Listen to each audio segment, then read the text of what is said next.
kaip įvertintum pirmąjį egzaminą, pirmą testą? Kad ir koks jis buvo sunkus, ypatingai pradžioj, bet įvykdėm, ką buvom susiplanavę ir paėmėm pergalę. Tai aš manau, tas svarbiausia, kad pavyko paimti pergalę.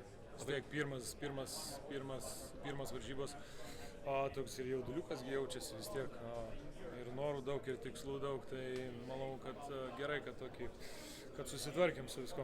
Prastas pataikymas iš toli 11%, prastas pataikymas nuo baudų metimo linijos, tavo paminėtas jauduliukas, ankstyvų rungtynių laikas, kaip pats galėtum paaiškinti? Nežinau, galim kaltinti daug, galim rasti priežasčių daug, bet manau, kad dar turim rytoj dieną pamėtyti biškį, gal pataisyti kažką. Nurašykim jaudulį, sakykim taip. Organizmo dalykams ankstyvas rungtynių laikas turi šiaip įtakos, ar ne?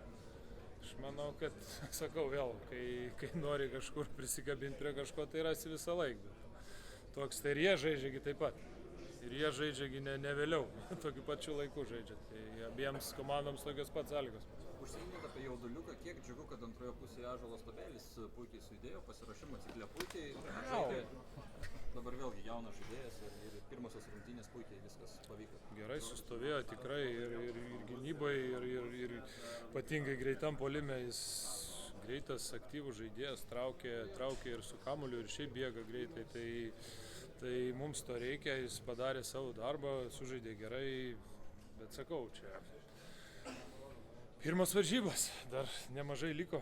Kada Jonik pastarį kartais išprovokavęs pražangą nuo 3 taškų zonos? Pamenė tokį įvykį? 1000. Nežinau, nežinau. Darom viską, kad būtų rezultatas į pliusą, ne į minusą. Nežinau, ar teisėjimo linija tokia išliks visą čempionatą, bet dar reikia prie jos prisitaikyti kažkiek. Tai visą laiką reikia prisitaikyti. Kiekvienas teisėjas mato gal vienaip ar kitaip tas situacijas, tai visą laiką reikia todėl ir yra net teisėjų skautingas, kaip vienaip ar kitaip žaisti prie vieno ar kito teisėjo. Tai sakau, viską reikia matyti ir sekti. Kiek šitose rungtynėse Lietuva pagerino visų laikų Europos čempionato kovotų kamuolių rekordą 55. Kaip galvoju, ar čia ir bus esminis akcentas šitam čempionate Lietuvai kontroliuoti lentą?